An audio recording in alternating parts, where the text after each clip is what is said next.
Bollywood silver screen presenting Everest. ये कहानी एक सच्ची घटना पर आधारित है जो 1996 में एवरेस्ट पर घटी थी और 2015 में इस पर एक फिल्म को भी फिल्माया गया था जिसका नाम है एवरेस्ट। इस फिल्म में बस सच्चाई को दिखाया गया है कि उस दौरान क्या हुआ था, कैसे इंसान अपनी इच्छा को पूरी करने के लिए अपनी जान की भी परवाह नहीं करता।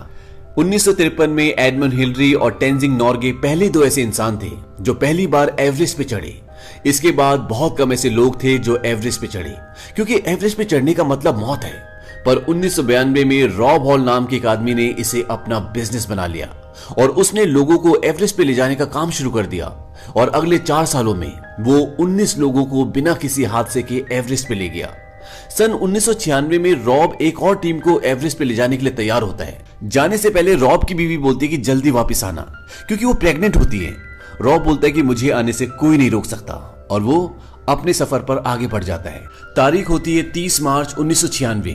बहुत सारे यात्री काठमांडू नेपाल पहुंचते हैं। रॉब हॉल की कंपनी का नाम होता है एडवेंचर कंसल्टेंट्स और रॉब की टीम के साथ कई लोग होते हैं जिसमें बैक, डग, जॉन और भी कई लोग हैं। ये कुल मिलाकर 13 लोगों की टीम होती है। इनका पूरा सफर 40 दिनों का है और इन्हें 10 जून की दोपहर तक एवरेस्ट के शिखर पर पहुंचना है। अब काठमांडू से पूरी टीम हेलीकॉप्टर से 9383 फुट ऊंचाई एक जगह लुकला पर पहुंचती है। इसके बाद ये सब वहां से पैदल आगे जाते हैं और 17,600 फुट की ऊंचाई पर अपने बेस कैंप तक पहुंच जाते हैं। यहाँ पर कई देशों के अलग अलग लोग होते हैं जो सभी अलग अलग कंपनीज के साथ एवरेस्ट पर चढ़ना चाहते हैं। 23 अप्रैल को ये पूरी टीम 21,300 फुट की ऊंचाई तक चढ़ जाती है और यहाँ ऑक्सीजन कम होती है। यहाँ पर एक कैंप होता है जहां पर ये सब रुकते हैं और ऑक्सीजन भी लेते हैं। दरअसल जो कंपनीज इन्हें एवरेस्ट पे ले जा रही होती है उन्होंने अलग अलग चोटियों पर यात्रियों के लिए कैंप लगाए होते हैं ताकि उन्हें आराम मिल सके। अब यहां से आगे का सफर इतना आसान नहीं है क्योंकि अब ऑक्सीजन कम हो रही है। पहाड़ की चढ़ाई बिल्कुल सीधी होती है और खतरनाक भी है। ये वो जगह है जहां पर आप बादलों के साथ रहते हैं। यहाँ पर सारे यात्रियों की सुविधा के लिए सभी कंपनीज ने मिलकर रस्सियां लगाई होती है ताकि यात्री ऊपर चढ़ सके, क्योंकि बिना रस्सियों के आम आदमी एवरेस्ट पे चढ़ जाए ऐसा हो ही नहीं सकता। पर फिर भी ये इतना आसान नहीं है क्योंकि वहां का मौसम, ऑक्सीजन की कमी इंसान को अपने आप ही धीरे धीरे मारना शुरू कर देती है। अब ये सब यहाँ से आगे बढ़ते हैं जहां पर पहाड़ चढ़ते हुए इन्हें बहुत परेशानी हो रही होती है। इन्हें सांस लेने में परेशानी हो रही होती है।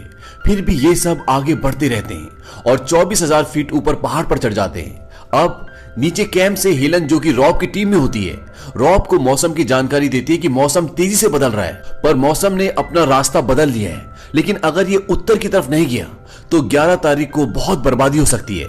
रॉब बोलता है यहाँ कोई मौसम नहीं होता, पहाड़ अपना रास्ता खुद बनाते हैं और ये वहां से अपनी पूरी टीम के साथ पहाड़ की खड़ी चढ़ाई पर चढ़ना शुरू कर देते हैं जहां हवा बहुत तेज होती है और एक एक कदम बढ़ाना भी मुश्किल हो रहा होता है। लेकिन इन सब की कहीं ना कहीं एक जिद है कि इन्हें ये कर दिखाना है, इसीलिए लगातार बढ़ते रहते हैं और ये अपने अगले कैंप पर, जो कि 26,085 फीट की ऊंचाई पर है, वहां पहुंच जाते हैं। और इस ऊंचाई पर मौसम बहुत खराब होता है और यहाँ पर सब ये तय करते हैं कि अब ये आगे नहीं बढ़ेंगे क्योंकि आगे बढ़ने का मतलब मौत है।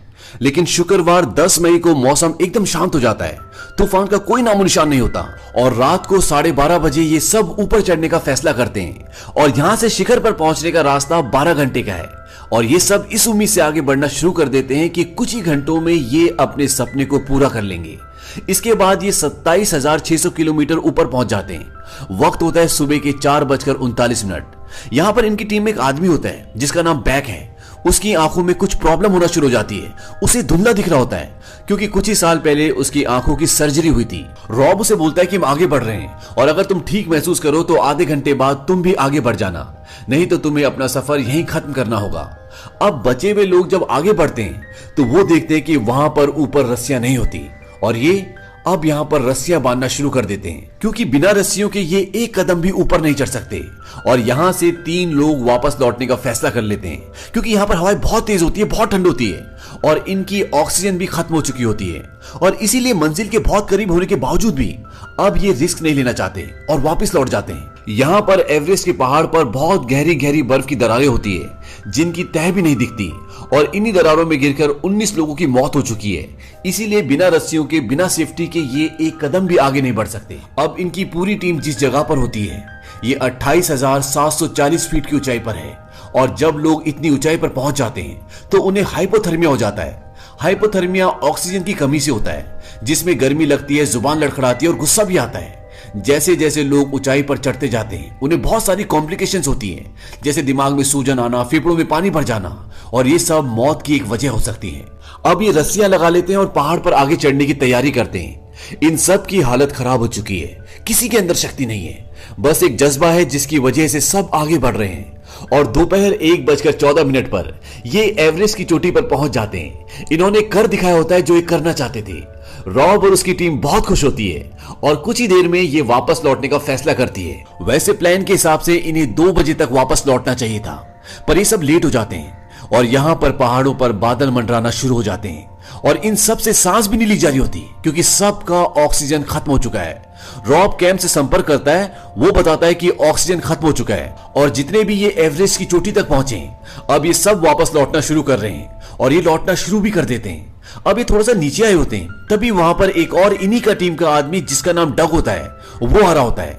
रॉब उसे मना करता है, पर वो कहता है कि अगर वो आज ऊपर नहीं किया तो वो दोबारा कभी नहीं आ पाएगा और रॉब उसे बड़ी मुश्किल से ऊपर ले जाता है। डग की हालत खराब होती है, पर वो एवरेस्ट के शिखर तक पहुंच जाता है और जब वो वहां से नीचे उतरना शुरू करते हैं तो डग की हालत खराब हो चुकी होती है।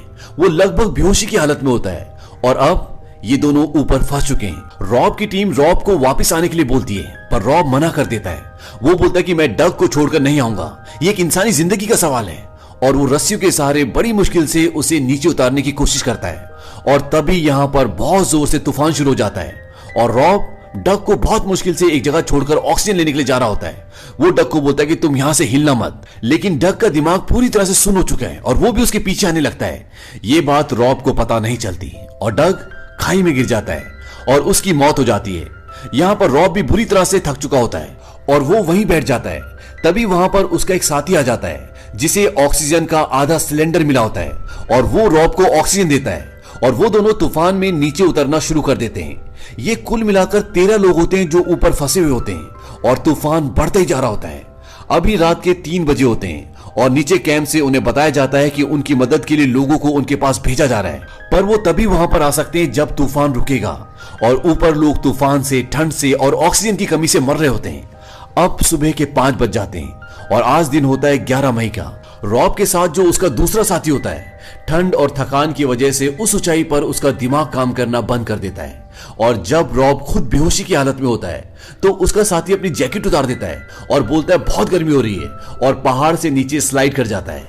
अब तक इनका कैंप से पूरी तरह से संपर्क टूट चुका है, पर जब तूफान बंद होता है तभी रॉब का कॉल आता है। वो बोलता है कि मैं हिल भी नहीं पा रहा हूं क्योंकि उसके हाथ पैर जम चुके होते हैं। वो उन्हें बताता है कि मुझे मदद चाहिए और मेरा साथी मर चुका है। वो लोग रॉब को बोलते हैं कि तुम्हें किसी भी तरह नीचे आना होगा क्योंकि वहां पर ऊपर अभी भी बहुत तेज हवाएं होती है, पर रॉब बोलता है कि मैं नहीं आ पाऊंगा और इसके बाद इनका कनेक्शन कट जाता है। अब नीचे इनकी टीम बोलती है कि रॉब की वाइफ को कॉल लगाओ और उसका फोन सैटेलाइट फोन के पास रखो, उसे अपनी वाइफ की आवाज सुनकर हिम्मत मिलेगी। और वो ऐसे ही करते हैं। वो रॉब और उसकी वाइफ की बात करवाते हैं। रॉब की वाइफ बोलती कि तुम्हें चलते रहना होगा, कुछ ही देर में धूप निकल आएगी, बस तुम किसी भी तरह से नीचे आ जाओ। रॉब को वहां पर बहुत दिक्कत हो रही होती है क्योंकि वहां पर हवाएं बहुत तेज होती है और बिना ऑक्सीजन के सांस लेने में काफी तकलीफ भी हो रही होती है। रॉब बोलता है कि मेरे हाथ पैर जम चुके हैं। उसकी बीवी बोलती है कि तुम्हें चलना होगा, ब्लड सर्कुलेशन रुकना नहीं चाहिए। और इसके बाद रॉब वहां से उठने की कोशिश करता है और जो लोग रॉब को ऊपर बचाने गए होते हैं वो ऊपर नहीं जा पाते क्योंकि वहां पर हवाएं बहुत तेज होती है और उन्हें वापस लौटना पड़ता है। रॉब को बताया जाता है कि जो लोग तुम्हारी मदद के लिए आ रहे थे वो तेज हवाओं के कारण वापस लौट चुके हैं। रॉब बोलता है कि मुझे एक और रात यहाँ पर रुकना पड़ेगा क्योंकि वो वहां से अकेला नहीं निकल सकता। वहीं रॉब की वाइफ उसके लिए बहुत चिंतित होती है और वो बोलती है कि मुझे रॉब से बात करनी है और वो रॉब से बोलती है कि तुम्हें घर आना होगा, मैं तुम्हारा इंतजार कर रही हूँ। रॉब अपनी वाइफ को बोलता है कि मैं सारा से नहीं मिल पाऊंगा। उसकी वाइफ के पेट में जो बच्चा होता है वो एक लड़की होती है और रॉब ने पहले उसका नाम सारा रख दिया होता है। रॉब बोलता है कि मुझे माफ कर देना, मैं उससे मिल नहीं पाऊंगा क्योंकि रॉब समझ जाता है कि वो यहाँ से नहीं निकल सकता और ये उसका आखिरी वक्त है। रॉब की वाइफ बोलती है कि ऐसा मत कहो, तुम ऐसे हार नहीं मान सकते। रॉब बोलता है कि मैं तुम्हें बहुत प्यार करता हूँ, तुम अपना ख्याल रखना। और इसके बाद उनका फोन डिस्कनेक्ट हो जाता है। वहीं दूसरी तरफ बैग, जिसे दिखने में परेशानी हो रही होती है, वो नीचे उतरने वाले लोगों के साथ नीचे की तरफ कुछ दूरी तक आ चुका होता है, पर रात को तूफान में वहां से सब लोग जा चुके होते हैं और जो भी वहां बसते हैं वो सब मर चुके होते हैं, पर बैग अभी भी जिंदा होता है और उसको हेल्यूसिनेशन होना शुरू हो जाते हैं, यानी कि भ्रम। उसे अपनी बीवी और बच्चे दिखते हैं और वो पूरी हिम्मत से लड़खड़ाता हुआ आगे बढ़ता है और वो नीचे कैंप तक पहुंच जाता है जहां पर और भी लोग होते हैं। लेकिन उसकी हालत बहुत खराब होती है और अगर उसे मेडिकल हेल्प नहीं मिली, उसे नीचे नहीं लाया गया, तो वो मर जाएगा। और जब ये बात उसकी फैमिली को पता चलती है तो बैग की वाइफ बोलती है कि हेलीकॉप्टर का इंतजाम मैं कर लूंगी। हेलन जो कि रॉब की टीम में होती है, वो बोलती कि ऊपर हवा का दबाव बहुत ज्यादा है, वहां पर हेलीकॉप्टर नहीं जा सकता। पर बैग की वाइफ नेपाल में जो अमेरिकन एम्बेसी होती है वहां कॉल करती है और वो उन्हें बैग की मदद के लिए प्रेशराइज करती है और वो बैग के लिए हेलीकॉप्टर भिजवाते हैं और बड़ी मुश्किल से वो हेलीकॉप्टर की मदद भिजवाकर बैग को बचा लेते हैं। वहीं दूसरी तरफ रॉब वहां से नीचे नहीं आ पाता और वो इन्हीं पहाड़ों में हमेशा के लिए बाकी बचे हुए लोगों के साथ रह जाता है। उन सब की मृत्यु हो जाती है। यहां बैग को नीचे ले आते हैं और उसका इलाज होता है, पर हाथों और नाक का खून जमने की वजह से वो गल गए होते हैं, जिसकी वजह से उसके हाथ और नाक काटनी पड़ती है। लेकिन बैग की फैमिली उसका साथ देती है और आज भी वो अपनी वाइफ के साथ, अपने बच्चों के साथ रहता है। जुलाई 1996 में रॉब की बेटी होती है और उसका नाम उसकी पत्नी सारा रखती है, जैसा कि रॉब चाहता था। तो ये था 1996 का वो दर्दनाक हादसा जिसमें कई लोगों की जान